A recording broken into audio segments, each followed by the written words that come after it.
Good afternoon, everyone, and thank you for joining today's CAP Office Hour with myself, Veronica Parker from the CAP Technical Assistance Project, as well as Neil Kelly from the CAP Office. It is 1 o'clock now, so we will go ahead and get started. But before we do, I just want to check in to make sure that everyone's able to hear me at this time. And if you are experiencing any technical difficulties, please be sure to let us know in the chat, and someone will be able to assist you.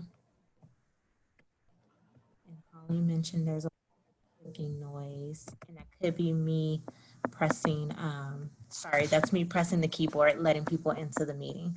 My apologies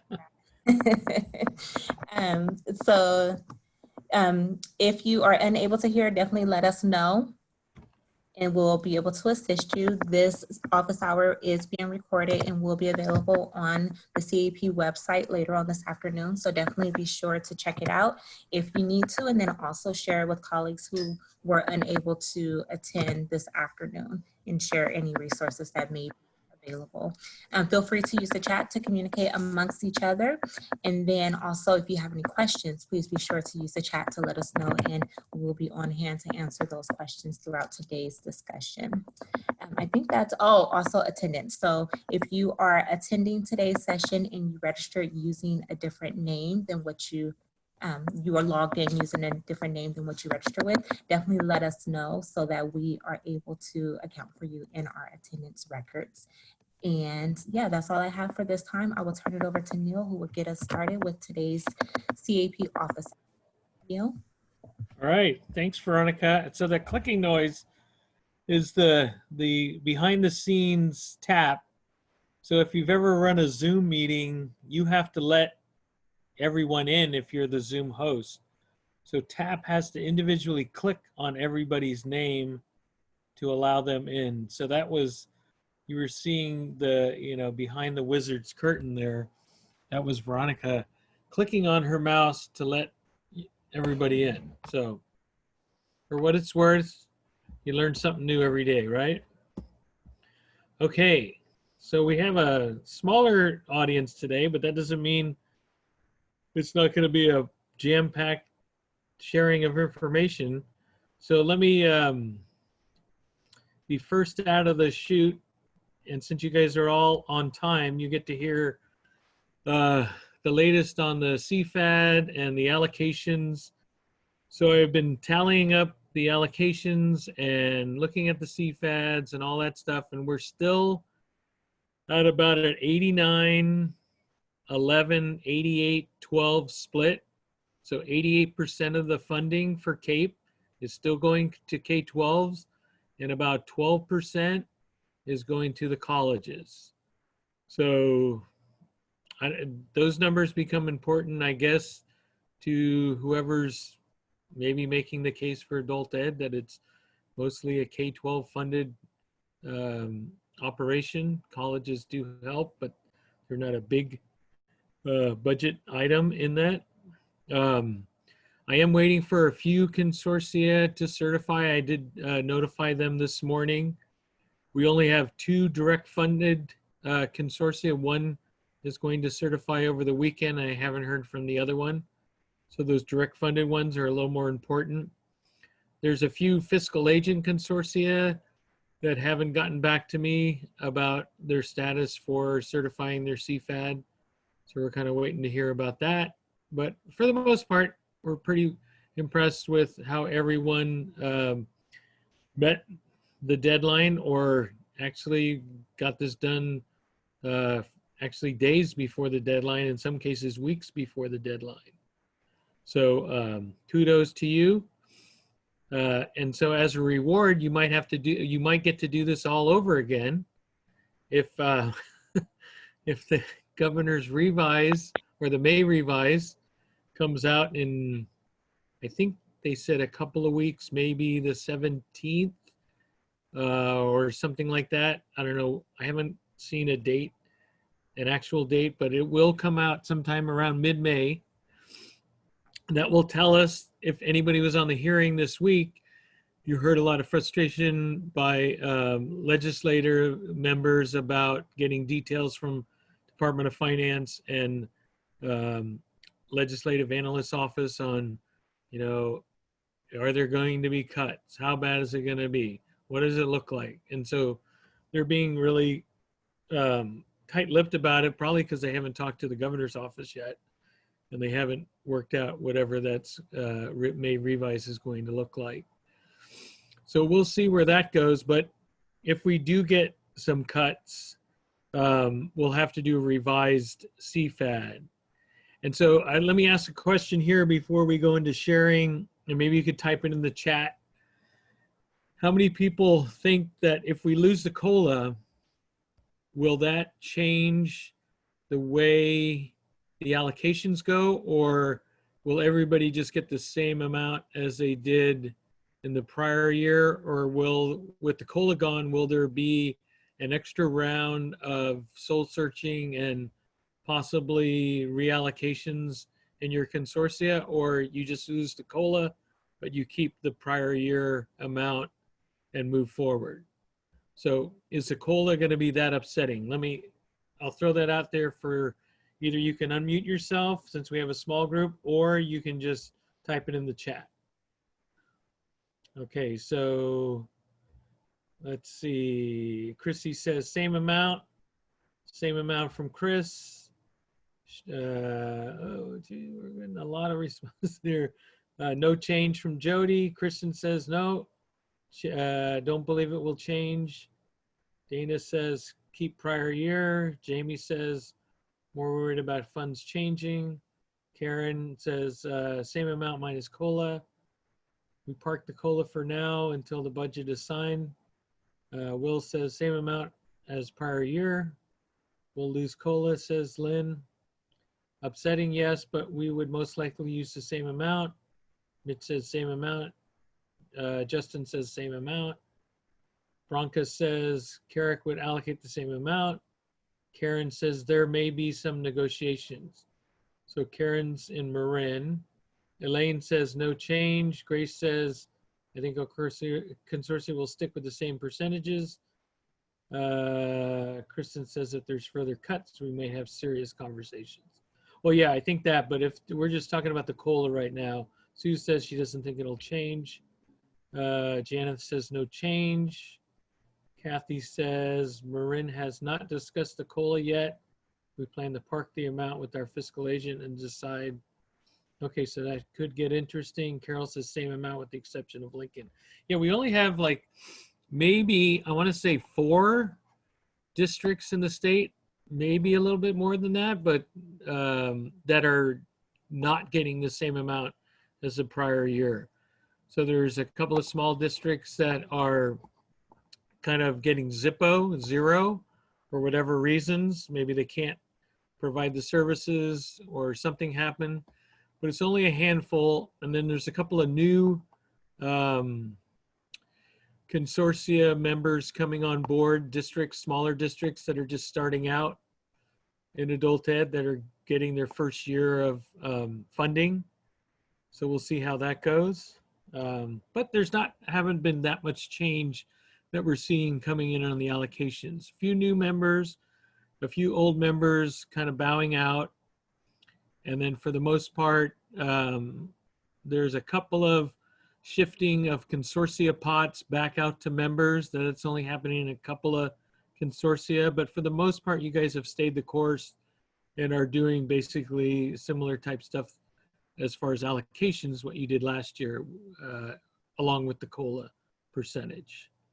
So I'll pause there to see if there's any questions about the CFAD, about the allocations, about the May revise. I don't have much to share until we get a look at what the May revise says, but I do know the process that we'll have to go through if the COLA is cut. So if you have questions about that, you could let me know.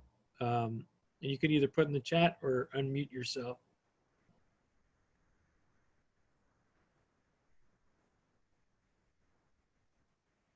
So I heard there's a possibility of an August revise. So what would happen is, so here we have our CFADs.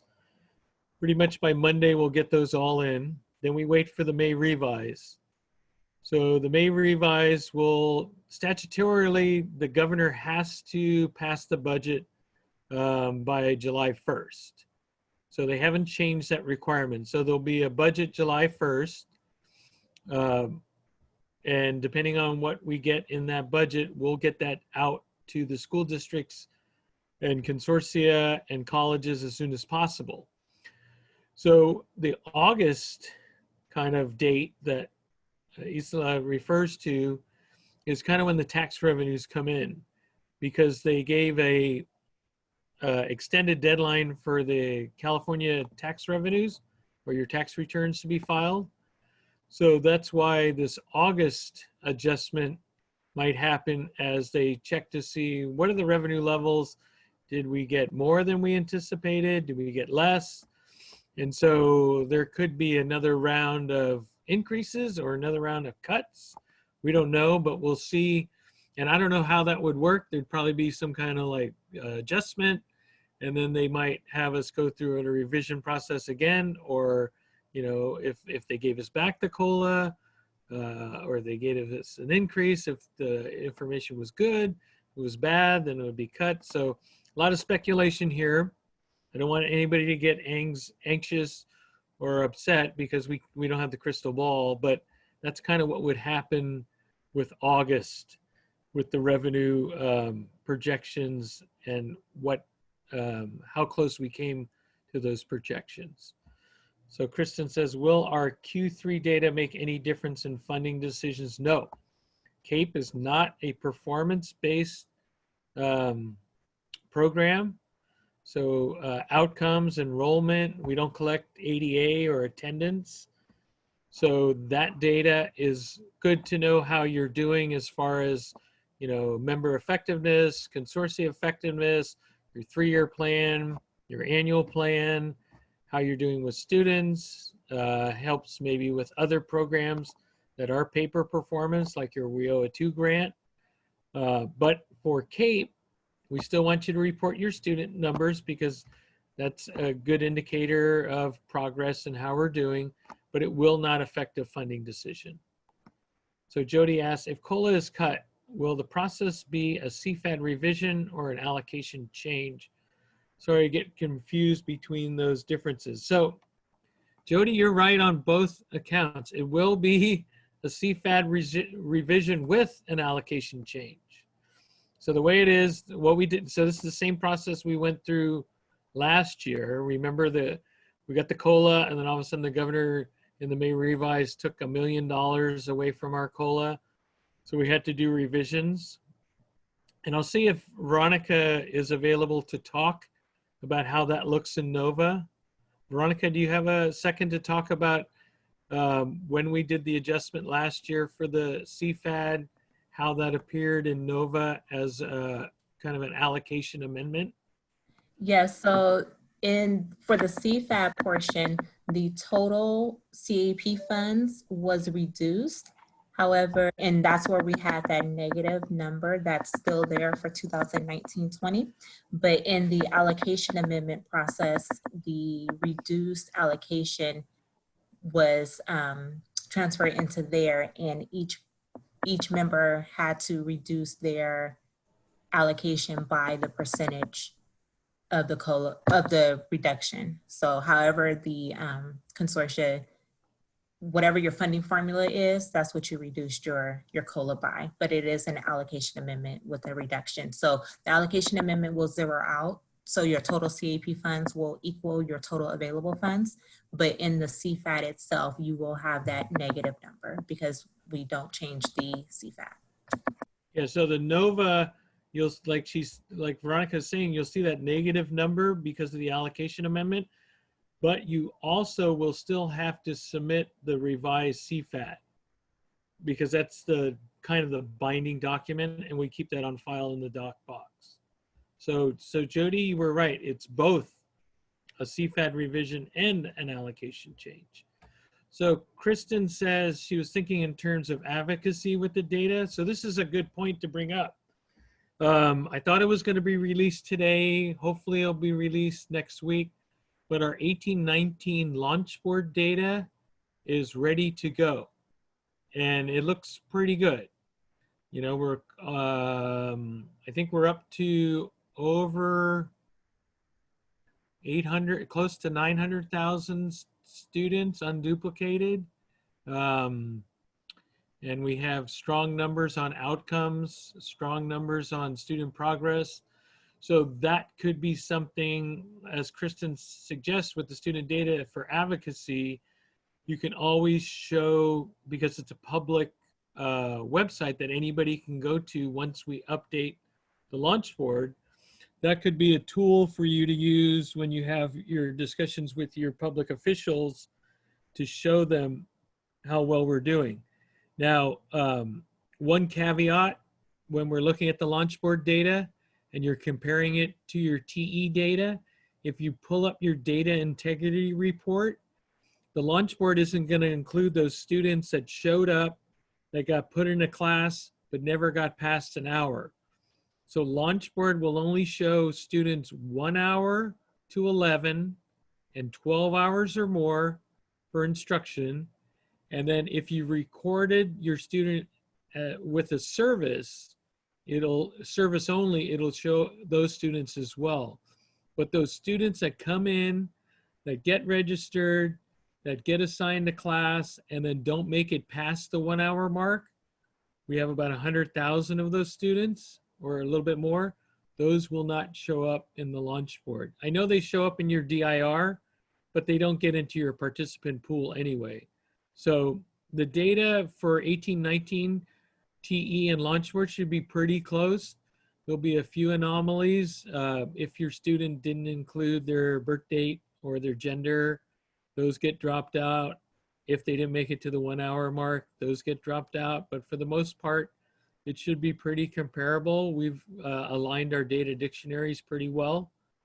So that could be something that you want to look towards, and hopefully we get that out to everybody, and we'll do a webinar, but it might be a little too late. We'll probably do a webinar next month, but if you're savvy in launch board, you can look at your own data and maybe show, you know, whoever your district leadership or partners or public officials.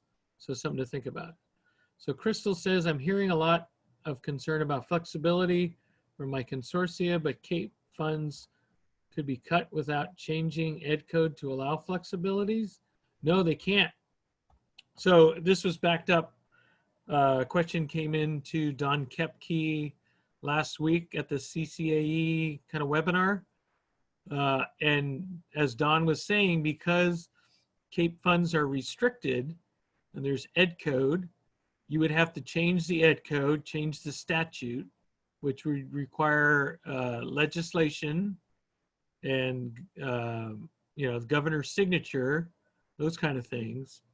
So those give CCAE and CAEA and ACE opportunities to advocate not to make those changes if they did appear. So I know in the old days of 2008-9, when flexibility, because we didn't have that in statute, it was easier to flex. Now it's very difficult to flex because it would cause, you need a change in legislation. So, and that requires several hoops to go through, and in each hoop, you have a chance to advocate for your program.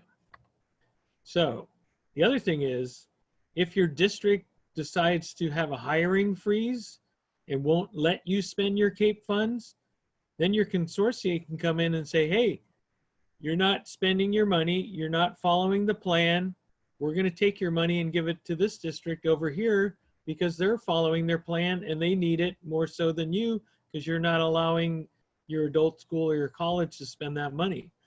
So we have ed code on that too. That's 84914. The criteria for reducing a member's allocation or funding is if the member can't do what they said they were going to do in the plan, or they don't want to do it, or they're ineffective. So there's an avenue there that if the district's not playing nice, and you know, there are some districts that are putting hiring freezes on or restricting the use of any kind of funds for part-time teachers or faculty, the consortia has control over these funds, so they can do an allocation amendment and shift those funds to somebody else that can spend it. So just think about that. It's not like your old adult ed funds under flexibility. Bronca says the allocation shows in the allocation amendment for, oh, the adjustment, right. Jody says, got it. I cringe every time the word flexibility was used during the assembly committee hearing. Yeah, me too. That's a dirty word. That's such a dirty word. But I was glad we were all on the call for the comments. All the people that got through, we had more people commenting about adult ed than they had commenting about K-12. And we have a much smaller budget than the K-12 system, but we have more advocacy, which go figure. But they could probably get a lot of kids out to the Capitol if they had to. But anyway, Bronca says, yes, it's difficult to flex. We need to advocate that we are necessary for upskilling and reskilling those returning to the workforce. More immediate, we are helping parents who are helping kids during distance learning delivery. Exactly. I think we did a good job on that hearing. I was really impressed. So those are all the comments right now. Feel free to, Veronica, people can unmute themselves, right? If they want to talk about something or have a question. Is that correct? Yes, Okay. just hit the microphone button. Okay, so if there was a webinar this week, like I think Costas and CDE were doing some webinars, there's something of interest there. If there's something happening next week that you want to talk about, if you were able to get on that CNA webinar that happened yesterday, anything interesting there you want to share out? So feel free. This is our hour to discuss, and you can vent, you can do whatever you want.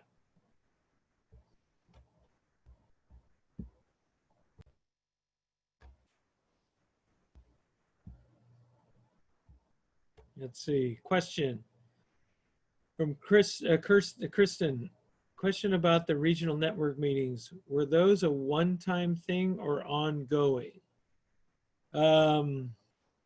I think, I don't know, Veronica, what did we decide? We were kind of going to wait and see. They were so well received. What's our thought on those regional network meetings?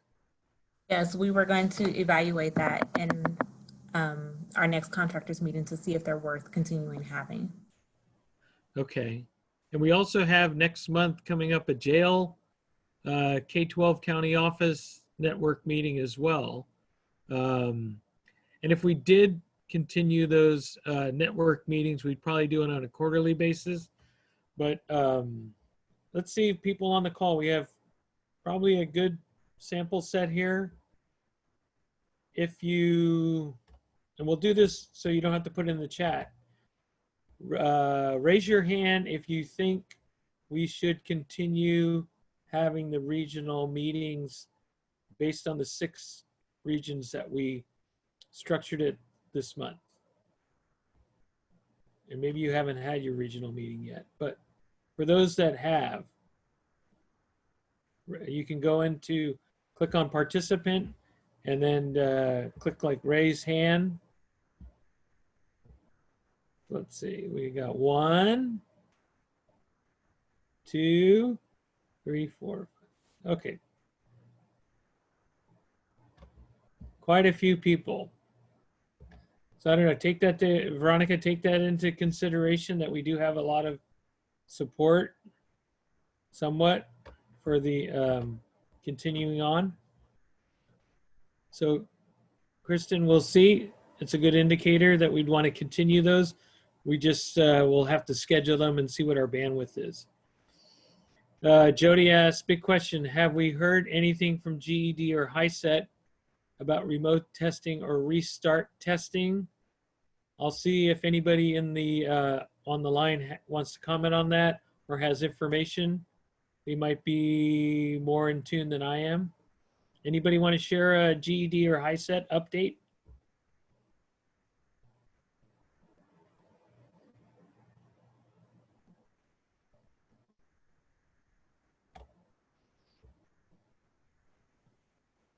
You can unmute yourself if you're If you got the secret sauce on GED or ISET and want to share the formula.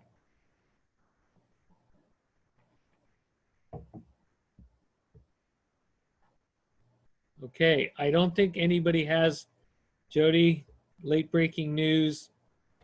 If Carolyn was on the call, she probably could inform us what's the latest, but since she's not, I don't know, anybody from Costas on the call today that has any update on GED or HiSET?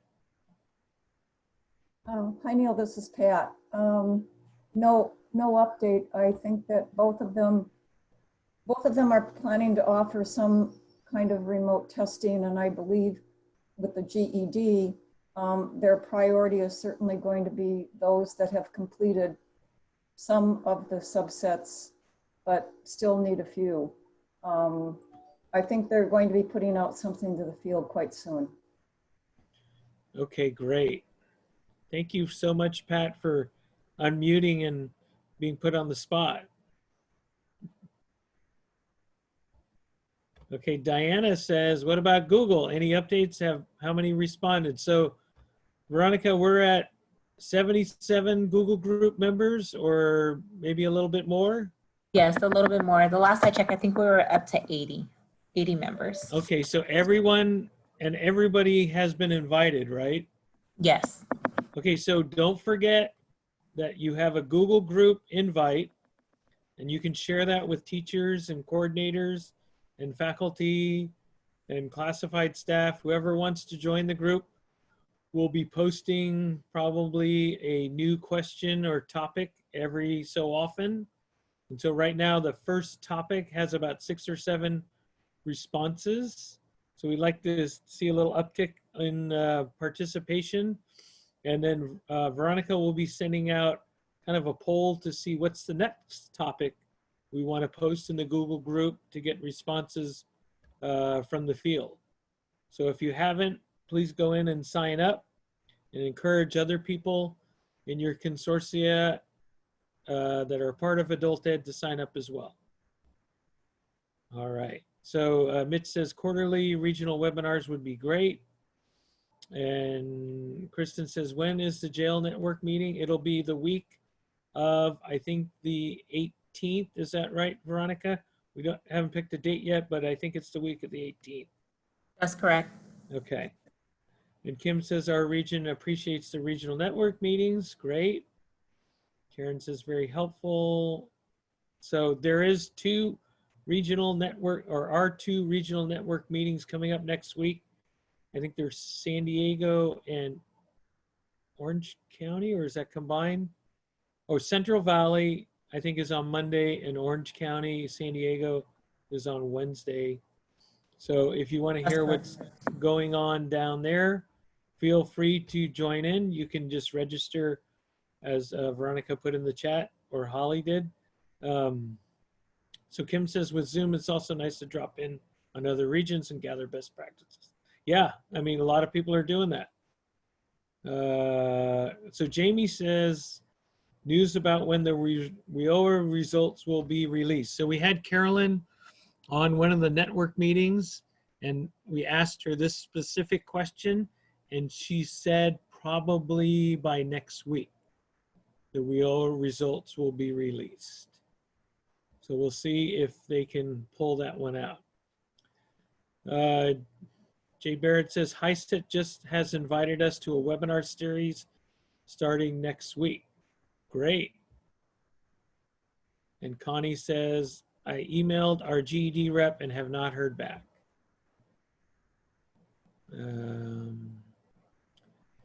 So Ryan asks, when did you say the launch board will be updated with 1920 data?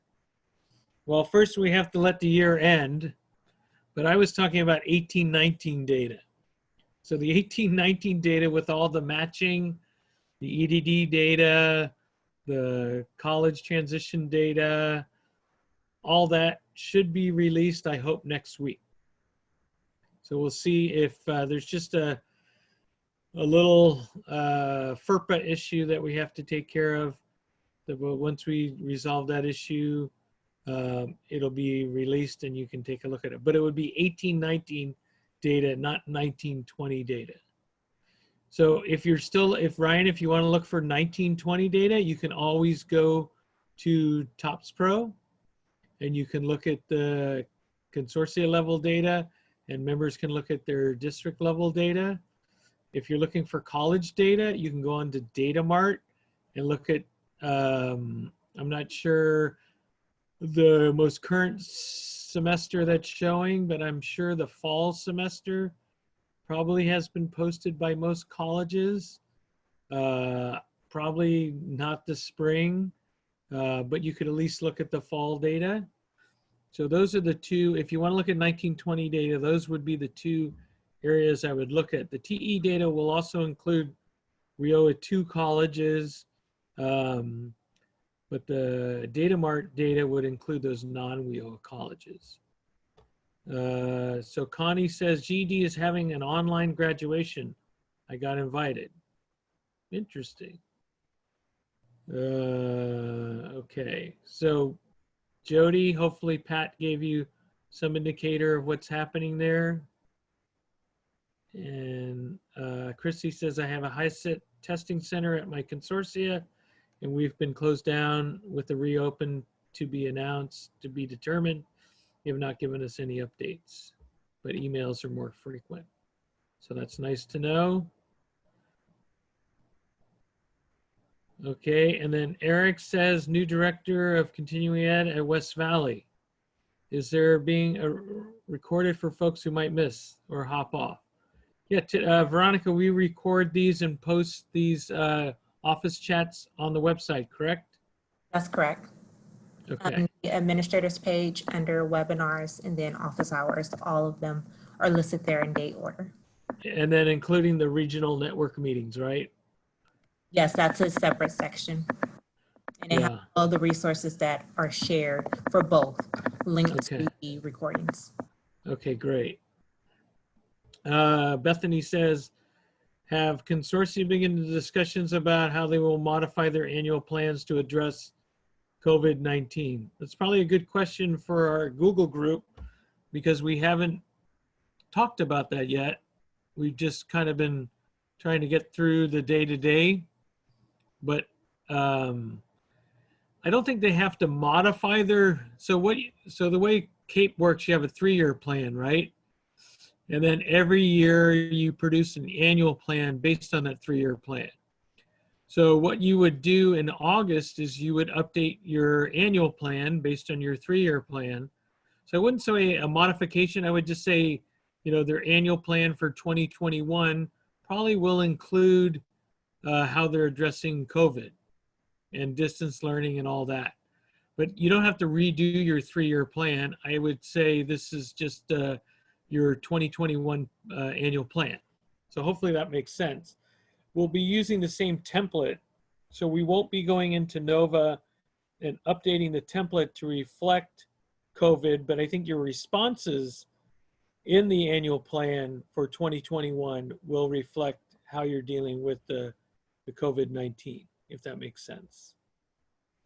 Okay, is the Costas Summer Institute canceled? I received a cancellation from the Hyatt for my hotel reservation. Anyone else? Let's see if Pat's still on the call. I am, Neil. Do you have any new info that you feel like sharing? I do have some info to share. It's with great sadness that an announcement will go out this afternoon that the Summer Institute is canceled.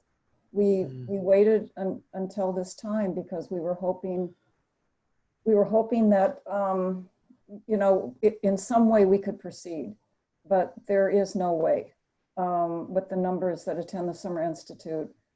And so an announcement is going out to all participants. You should get it by the end of the day today. And it was our 40th wedding, our 40th anniversary, and we were ready to celebrate with all of you. So I guess we'll have to do that next year. Yeah, we'll just, you know, postpone it and have a 40th celebration next year, right? Yep. It's kind of like a birthday. You just don't count certain ones, right? We'll skip 2020 and we'll all celebrate together in 2021. Yep. So Costas doesn't get older. It just stays the same, right? Oh, I love that. Yeah. Okay. Well, sad news, but thanks for keeping us updated, Pat. Okay. All right. So Sherry says, I know Costas did the webinar regarding remote testing. My understanding is that the state needs to determine what their policy will be. Have I missed what was said for California? Any update? I don't think we have I think they're still doing the pilots. I don't think there's been any determination on what the policy is. And Pat's popular today. Pat, do you have any new information on the pre-post testing, remote testing pilot that's going on and the decision on the policy? We will be doing May 4th, Monday. We will be doing a morning and an afternoon webinar on remote testing for pre and post testing. And it will involve those that already are doing e-test. And it will be giving guidance on, for those that want to proceed with remote testing, what the guidance would be. And I know that CDE is working on a policy to support the pre-post testing, but most of the questions have been directed at CDE and what their policy is going to be on payment points. And I cannot address the payment point policy. I can just address the fact that we are proceeding with providing training and support for remote testing, for the COAEPs, for the SIT, and for the pre-post testing. And on Monday with the pre-post testing, we will also include the EL Civics Government and History test. And our rollout for those that choose to do it will be starting May 11th. And there will be guidance to the agencies for those that choose to move forward with the remote testing. We will be giving some step-by-step guidance of what agencies need to do to put in place their remote testing. Great. Thank you, Pat. And that took care of most of the other questions that we had out there. So let's see if there's any additional questions or anything else people want to share. I know Bronca did post a point about what CAREC's doing. We define very specific activities in the annual plan where we'll start discussions about how those specific activities may change so we are most effective in addressing the current situation. Great. And then Jay will be responding to some of the specific questions in the chat. So thank you, Jay. So anything else we want to talk about today? Let's see, I kind of remember hearing on Tuesday or whenever the hearing was, I know Kristen got a chance to speak, Francisco. Who else was able to speak on the hearing this week? There was, I don't know, I think about 11 or 12 of us. Yeah, John Warner. Oh, Karen from Woodland did. Yeah, I think we had quite a few people. Yeah, Francisco.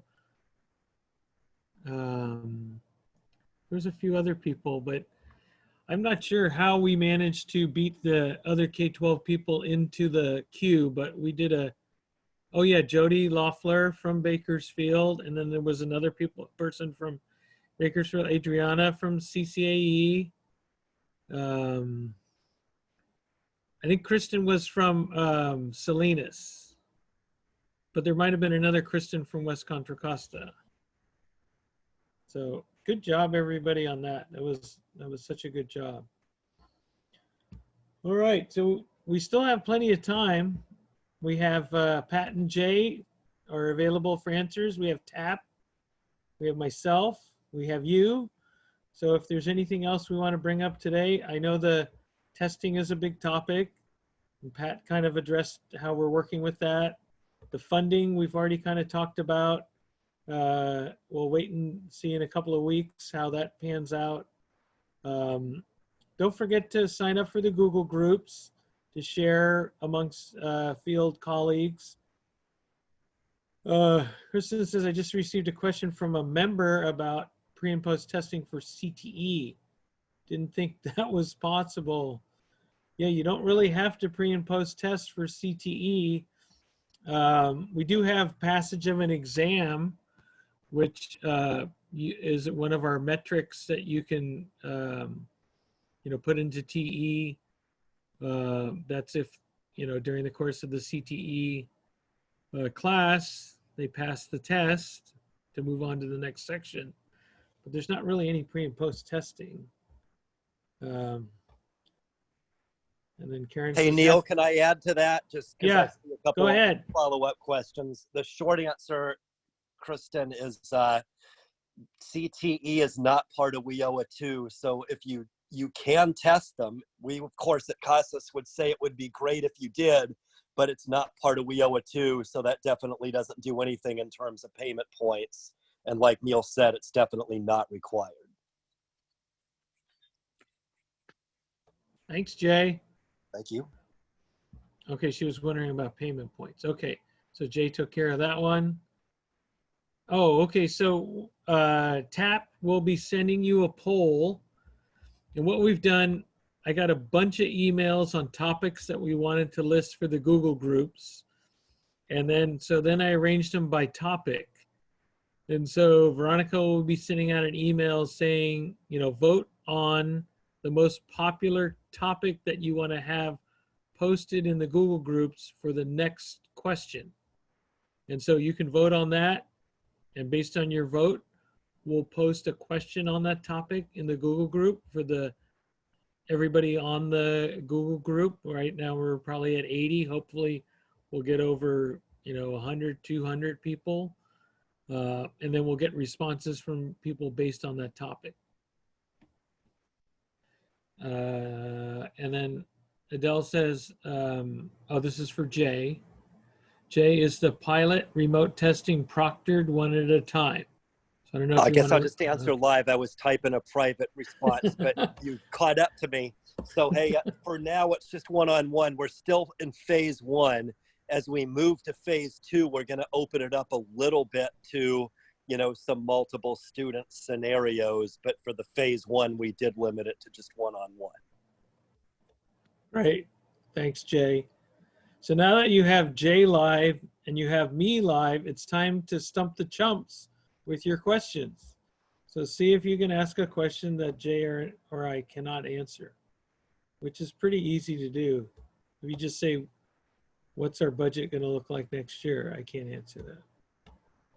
I don't know. Jay, have you ever got a question you can't answer?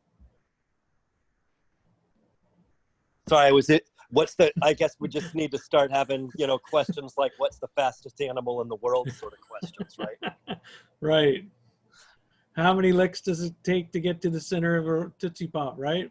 That's 3. That's 3. Okay. That one's pretty hard and fast, isn't it? Yeah. Okay, so Ryan says, CDE did a great career technical distance learning webinar yesterday. They had over 1,000 participants. It's posted on Facebook. So Ryan has posted that Facebook link. So if you're interested, cut and paste that, that link. Thank you so much for sharing that, Ryan. And let's see. Oh, and then also there's other links there. Thanks again, Ryan. Diana says, has CAEP leadership met with DOF recently?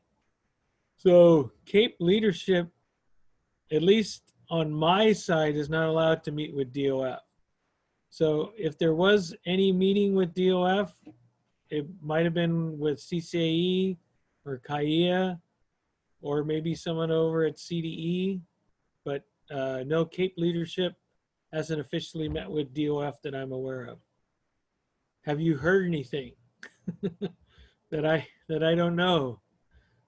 Laura says, you use CAEP funds to buy new crystal balls. Yeah, I wish. You could buy a crystal bowling ball. That might be a lot more exciting if they open up the bowling alleys. Nicely put, not stumped. Well, I had a response, but I didn't really have an answer. Okay. Adele says, when will we know about WIO applications and possible allocations? Carolyn said next week sometime. So we'll see if that holds true. I know they're working towards that date. So if you can hang in there till next week, that would be great. Kristen says, with the increased focus on parent support, might there be new metrics for that program area?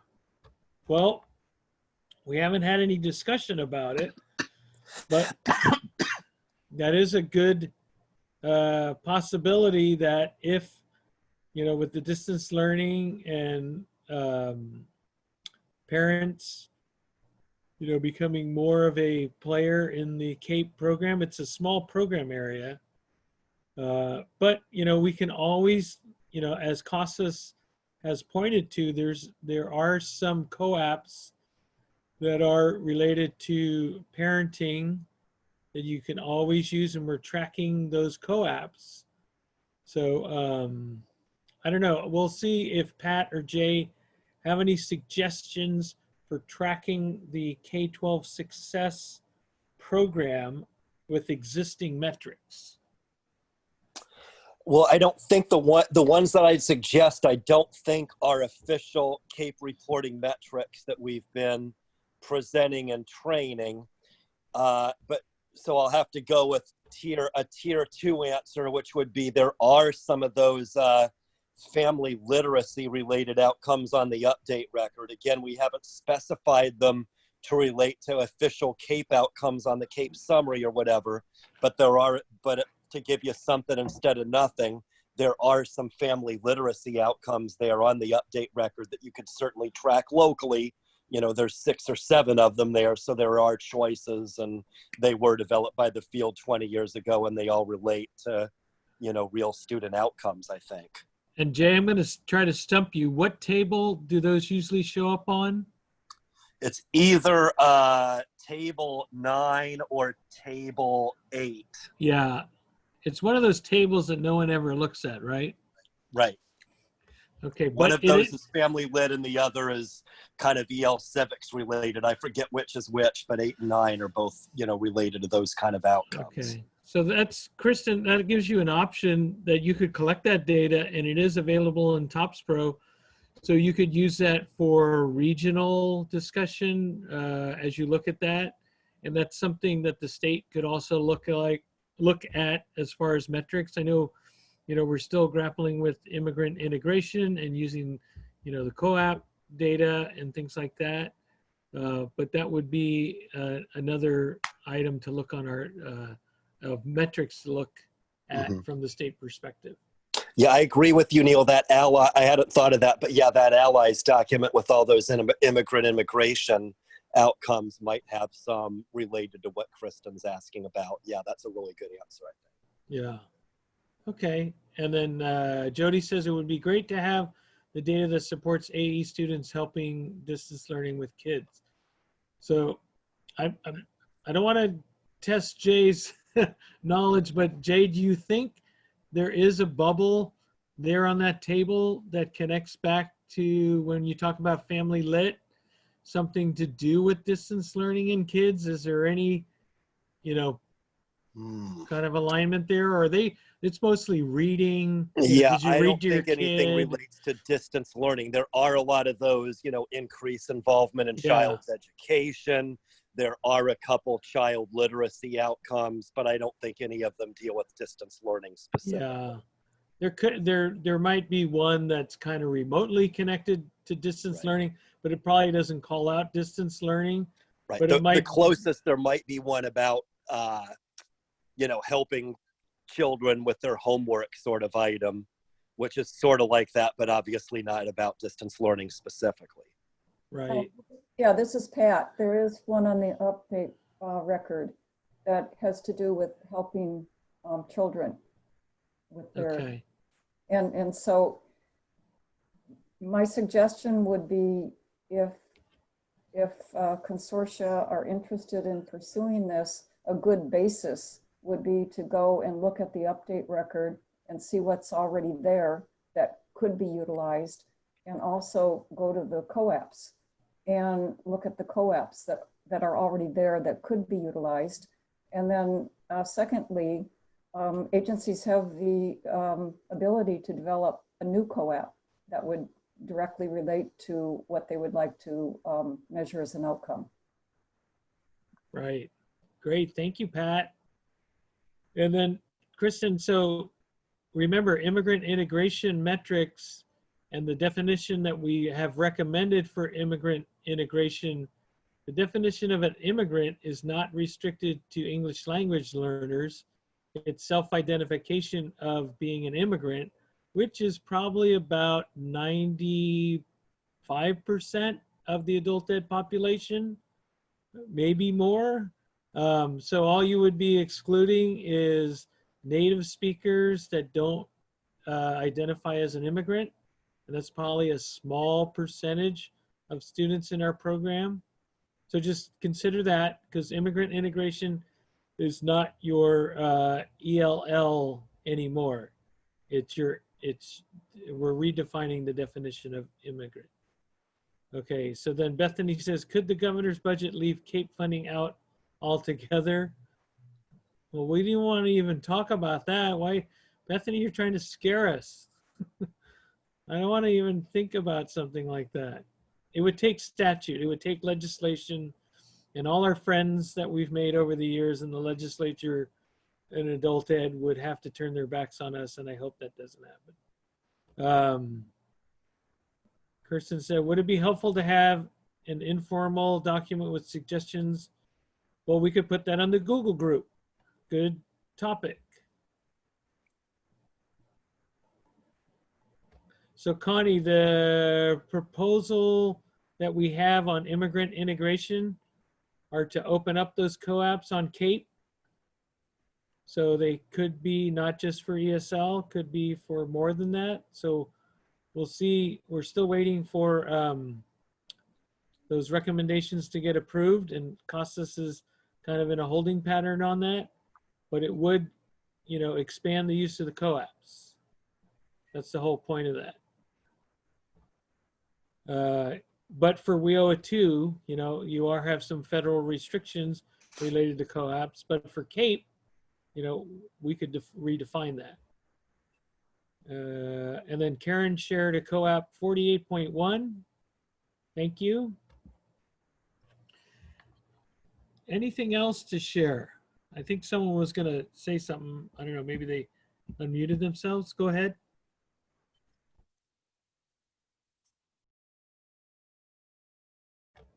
Okay, maybe they weren't. All right, we have about 5 minutes. Let's see if Pat or Jay have any final words to share. On my end, no. I mean, I'll just make a plug for the webinars on Monday. They address pre-post. Obviously, the ones yesterday were on EL Civics. The other thing I'll bring up is there were a couple references to other workshops besides Monday.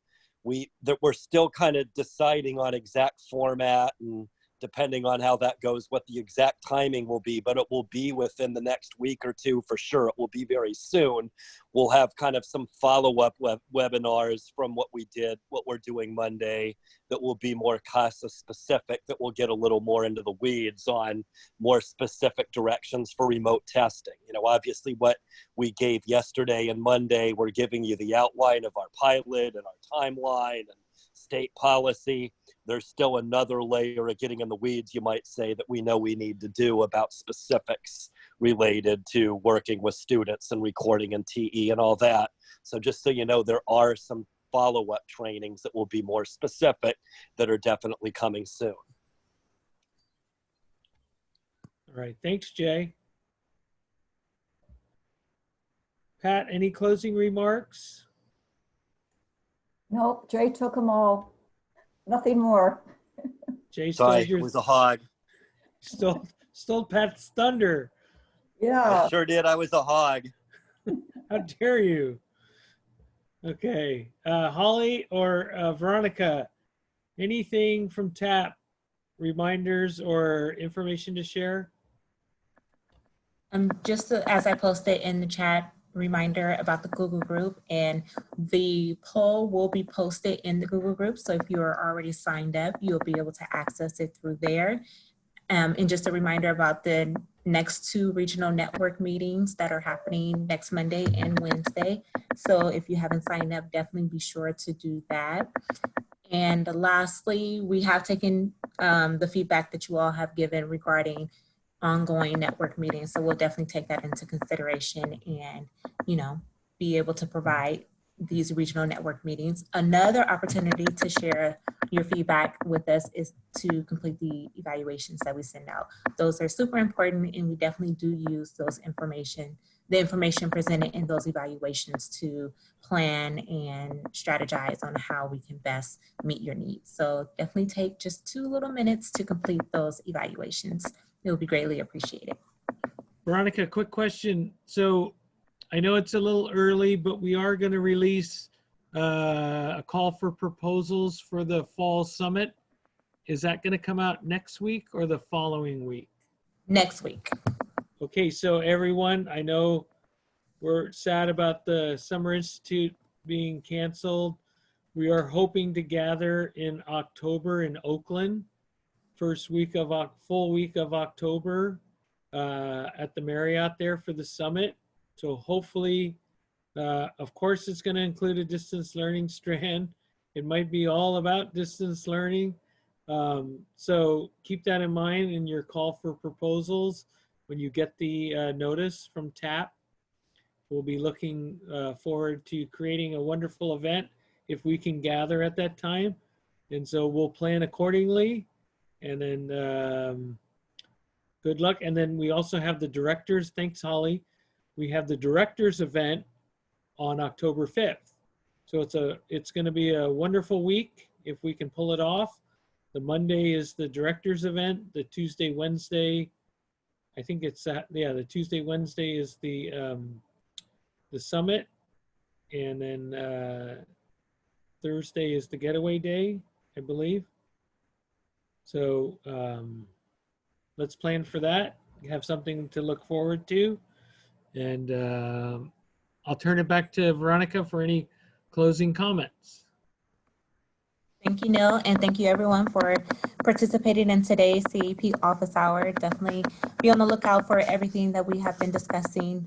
A lot of great opportunities will be coming out for us to continue to engage with one another. Again, please take a couple of minutes to complete the evaluation once you receive it. And as always, if you have any questions regarding, NOVA or anything of that nature, definitely feel free to reach out to TAP and we will assist you in any way that we can. That is all I have. Okay, great. Well, it's time. Thank you for spending another wonderful hour with us on Friday. We hope this has been helpful, and we look forward to next week, either on a webinar or a regional meeting or back office hours. We'll continue to do this because we know things will, even though they're simmering now, could get a little hotter as we get into May. So we'll be here to help facilitate that dialogue. Thank you so much. Thank you, everyone. See ya. Great weekend. Bye.